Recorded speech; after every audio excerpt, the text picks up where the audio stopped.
Boa tarde, pessoal. Vamos ao nosso resumo da lição da semana e, neste caso em particular, o último resumo de lição de semana deste trimestre que passamos juntos estudando o livro de Salmos. Durante esse trimestre, a gente teve a oportunidade de observar vários aspectos diferentes da literatura dos Salmos, da escrita dos Salmos, e no sobrevoo que fizemos do livro, obviamente, por mais que a gente tenha estudado 13 lições, ainda tem muita coisa dos Salmos que a gente poderia ver, da quantidade de Salmos presentes na Bíblia, mas os pontos principais, os pontos-chave da lição do trimestre em relação a Salmos, a gente conseguiu percorrer para entender um pouquinho qual é a essência da mensagem que os salmistas deixam para todas as épocas, para todos os tempos. Algumas coisas em particular do que vimos no trimestre que vale a pena a gente recordar nesse momento, encerrando o trimestre e criando o contexto para a lição de número 13, que é a última das lições. A gente começou, obviamente, com um olhar geral para aprender a ler os Salmos, entender como é que os Salmos estavam estruturados. E essa perspectiva de leitura diferenciada dos Salmos nos permitiu enxergar vários temas dentro do texto. O primeiro dos temas que a gente olhou no trimestre tinha a ver com oração, e a abordagem daquele tema era perceber formas diferentes de oração presentes nos Salmos. Orações de angústia, orações de louvor, orações de exultação e exaltação do nome de Deus, orações de pedido de vingança ou de pedido de intervenção de Deus contra o mal ou contra aqueles que o praticam. E observando as várias características de oração presentes ali na segunda lição do trimestre, a gente teve a oportunidade de se encontrar enquanto parte da história nas nossas próprias orações. E entendendo que a motivação dentro desse percurso de comunhão a partir da oração é algo bastante importante dentro do modelo da oração. Depois, fomos observar uma outra característica dos Salmos, que é a percepção de Deus como um ser que merece ser adorado. E a referência da lição número 3 apresentava esse Deus como um rei que reina, um senhor que reina, e esse reinado tem características não só na dimensão universal, mas características no sentido de poder absoluto, de poder inigualável dentro do contexto. E, observando essa apresentação, fomos chamados a atenção para uma característica dos Salmos, que é a característica da adoração. Os Salmos como um item importante de lembrança de adoração a Deus na beleza da sua santidade, na beleza do seu poder, na maravilha da sua grandiosidade.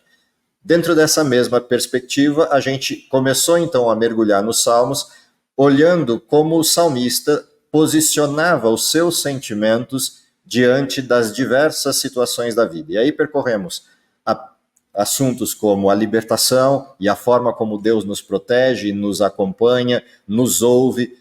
Deus, sendo ao mesmo tempo um ser soberano, é um ser que se posiciona ao lado daquele que crê, desce até o nosso nível no sentido de vir à terra, vir ao mundo, estar conosco, para atender-nos e ouvir-nos nas nossas necessidades nesse mundo de pecado. Também entendemos que somos peregrinos numa terra estranha e aprendemos cânticos de quem peregrina. Aprendemos canções que ilustram essa peregrinação e nos fazem lembrar que nosso lar não é aqui, apesar de termos sido criados para viver nesse mundo, um mundo perfeito entregue por Deus. Esse mundo se desfez na estrutura do pecado, nas contingências do pecado. Então, nós passamos nesse contexto a sermos peregrinos dentro desse mundo, uma vez que o lar perfeito é o lar do céu. Ainda na sequência, observando as mazelas que enfrentamos nesse mundo, as lições 6, 7 e 8 apresentavam elementos destas questões que envolvem a presença do pecado no mundo e como isso nos afeta. Ou seja, aprendemos que Deus se posiciona em defesa do seu povo e se levanta na direção de salvação, redenção e vingança do seu povo.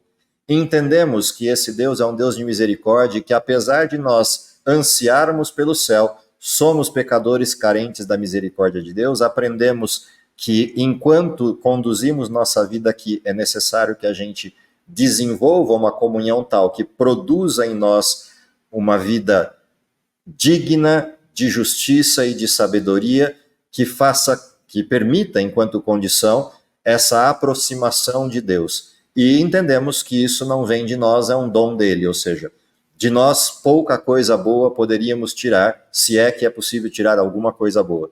Mas em Deus é possível desenvolver uma conduta justa e de sabedoria diante de sua presença. Entendemos que esse Deus se dispôs a descer ao mundo na figura do Messias, e nesta figura do Messias representa aquilo que nós deveríamos ter sido ou que Adão poderia ter feito quando o pecado bateu à sua porta. Esse Messias que veio, ofertou-se como sacrifício, se apresentou como digno em nosso favor e abriu o caminho para que nós voltássemos para Deus nessas mesmas condições. O que mais aprendemos no trimestre? Aprendemos também que o olhar para o passado e entendermos as lições, principalmente da história do povo de Deus ao longo de todos os tempos, nos permite olhar para a nossa história, para o nosso tempo, entendendo que o mesmo Deus que os acompanhou, libertou, livrou, protegeu, produziu bênçãos no passado, é o mesmo Deus que se faz presente conosco. E, portanto, olhar para o passado nos dá uma referência de segurança para viver o presente, a despeito de todas as vicissitudes e maldades presentes no mundo. Também aprendemos nessas lições no passado que isso faz com que nós resgatemos o nosso propósito, nosso senso de existência, o nosso sentido de viver, e essas lições são preciosas para continuarem a ser contadas aos filhos e descendentes até que Cristo venha, mantendo viva a história da atuação de Deus entre os homens, mantendo viva a história da redenção para todos aqueles que vivem conosco. Passando por essa questão da história, a gente observou que nosso olhar, ao mesmo tempo que pode ser posto no passado para entendermos a maneira grandiosa como Deus tem atuado, também é um olhar para o futuro que gera em nós saudades de um lugar que não conhecemos, ou a ansiedade de chegar a esse lugar que sequer sabemos como é, porque nunca estivemos lá. Mas pela fé, antevemos esse lugar, pela forma como vemos a atuação de Deus na nossa vida, produzindo paz. E essa paz que invade o nosso coração em alguns momentos da vida, quando atingimos esse espaço de comunhão com Deus, é a paz que anelamos de uma vida eterna num lugar perfeito onde Deus habita.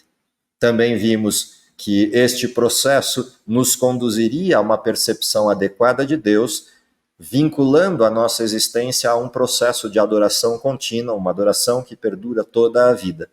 E nesse quesito, adoração, a gente é chamado para, num mundo mau, num mundo que negligencia Deus, num mundo que despreza Deus, nós agirmos de forma inversa, como pessoas que reconhecem a santidade de Deus, que reconhecem a malignidade do pecado residente em nós mesmos, mas nos dirigimos a esse Deus na nossa imperfeição, confiado nos méritos de Cristo, de que possamos adorá-lo apesar disso.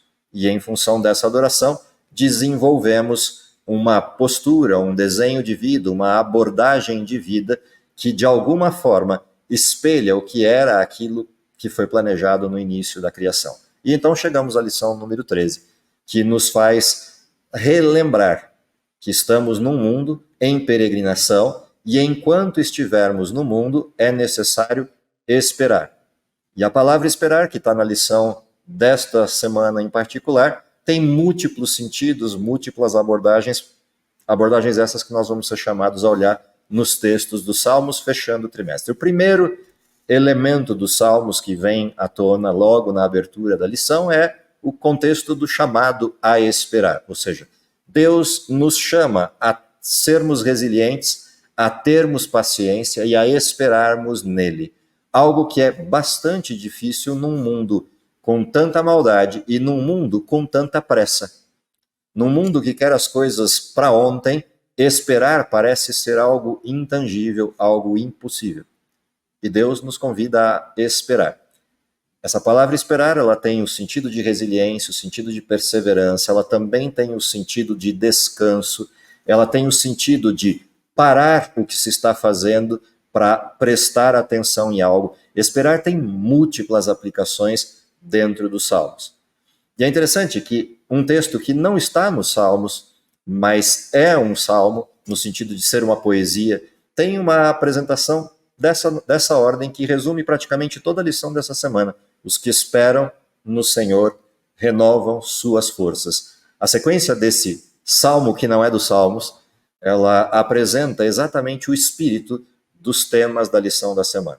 Portanto, aconselho que você volte lá no Velho Testamento e leia a continuidade desse texto, os que esperam no Senhor renovam suas forças, e leia todo o contexto para entender qual é a dimensão de esperar que os salmos dessa finalização de lição nos trazem. Primeira característica desse chamado a esperar, dessa proposta de Deus que nós esperemos nele, tem a ver com o significado da palavra esperança e o significado da palavra fé.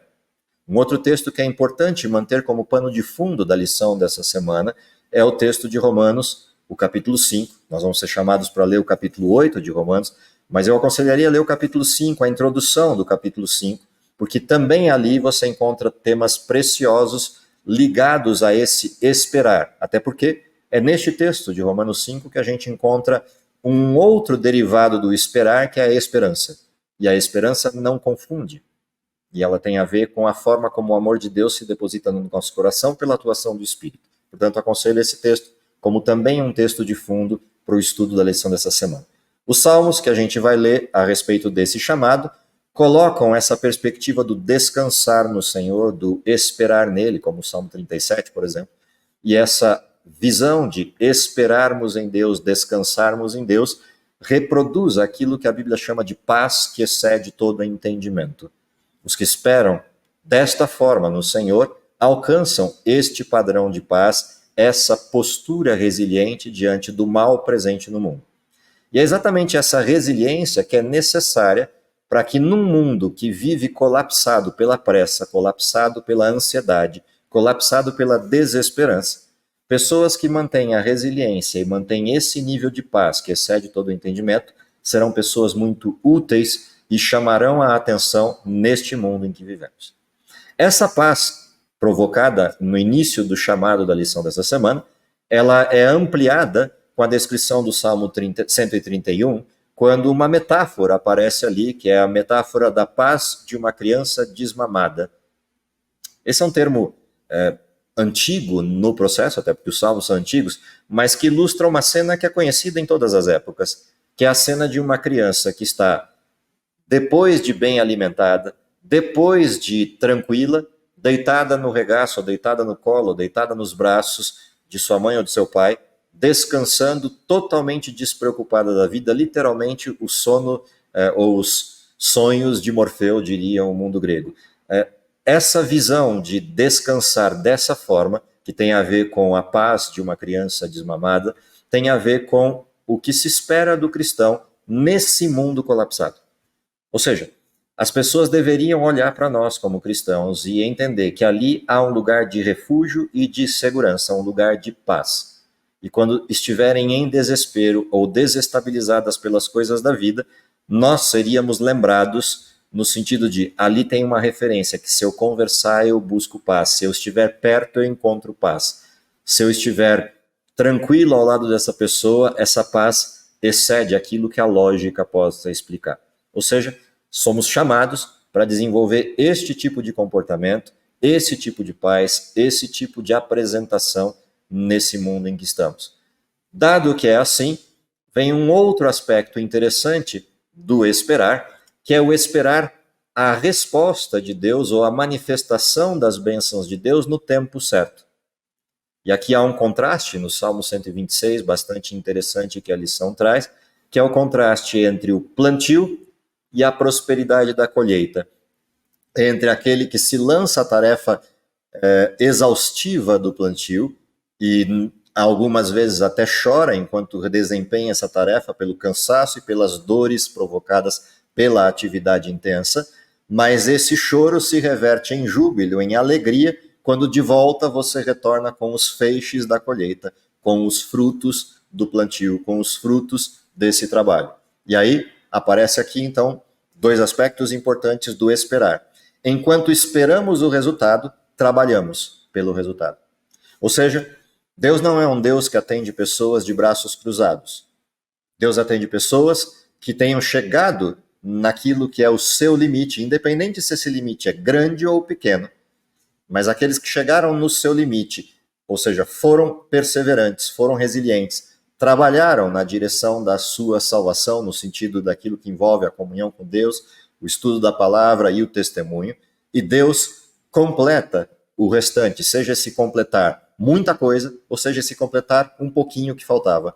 O fato é que aquele que se lança à tarefa, ainda que chore pelo cansaço da tarefa, terá o júbilo da colheita, o júbilo de voltar com os feixes repletos dos frutos desta atividade com Deus.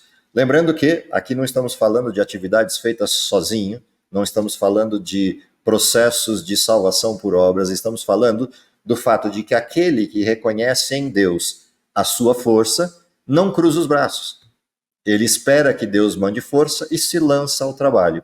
E em se lançando ao trabalho, se deparará com desafios, às vezes desafios intransponíveis, mas ele descansa em Deus, sabendo que a sua parte foi feita e Deus cumprirá a dele.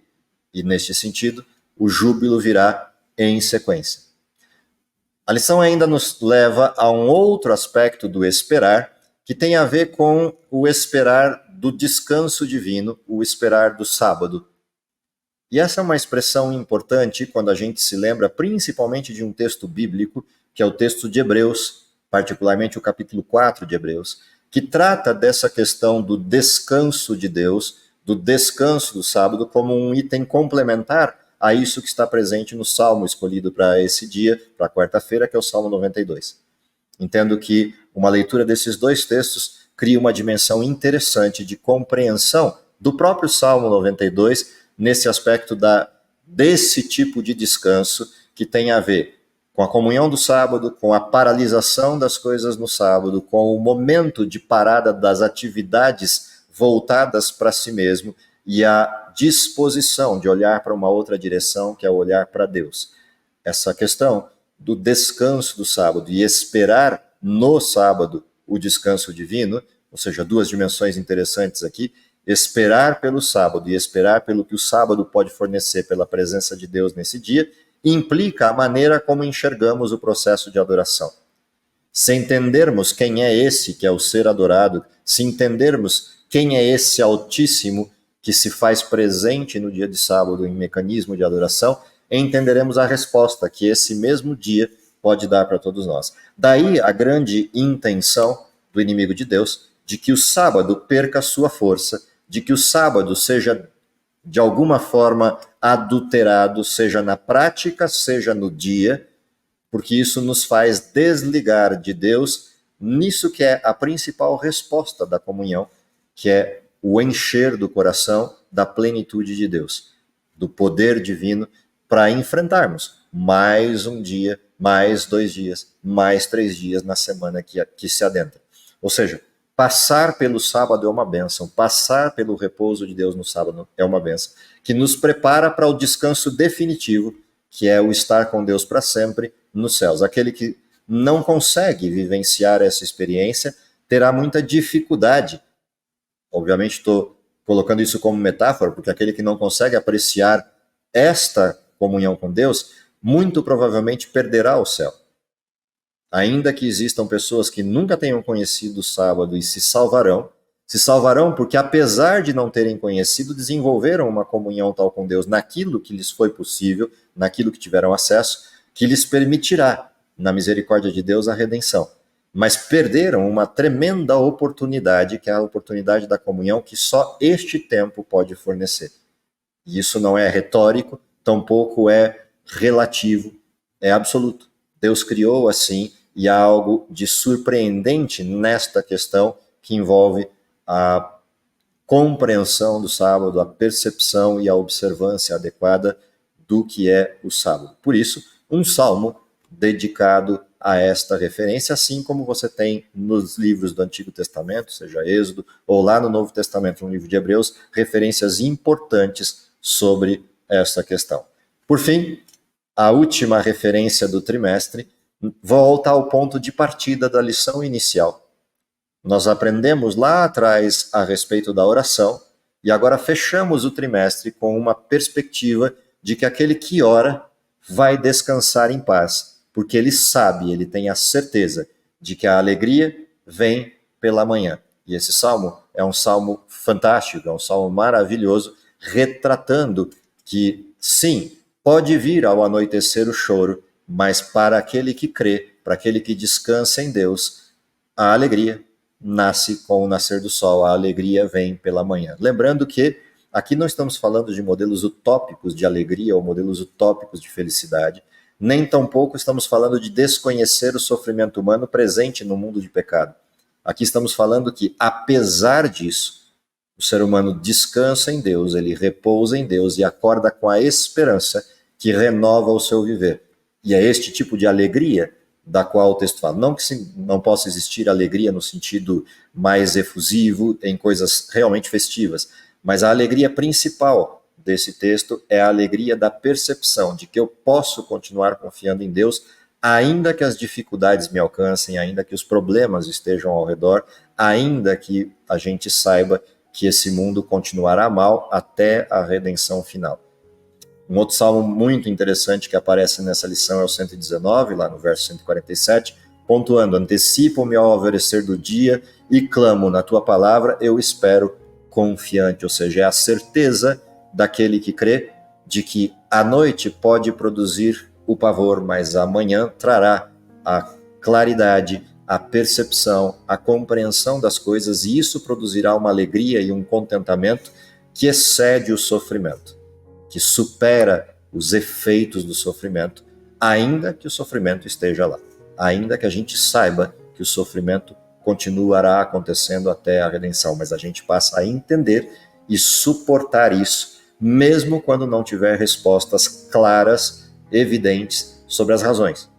Mas teremos a resposta sempre clara sobre quem está ao nosso lado quando essas coisas acontecem. Ou seja, não importa o tamanho do sofrimento, Deus não sai do nosso lado. Nós é que às vezes insistimos em olhar para o lado errado em vez de olhar para Ele. Insistimos em olhar para outras coisas que não para Deus. E aí afundamos no desespero da humanidade, no desespero da história do pecado.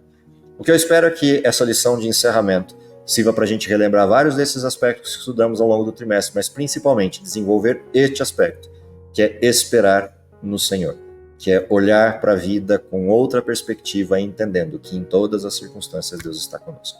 Que Deus abençoe você nessa última lição, que Deus te permita refletir sobre tudo que estudou, mas principalmente que te dê a condição, enquanto poder e paz, para viver uma vida que seja uma vida de propósito e que principalmente leve outros a sentir essa mesma paz até que Cristo venha.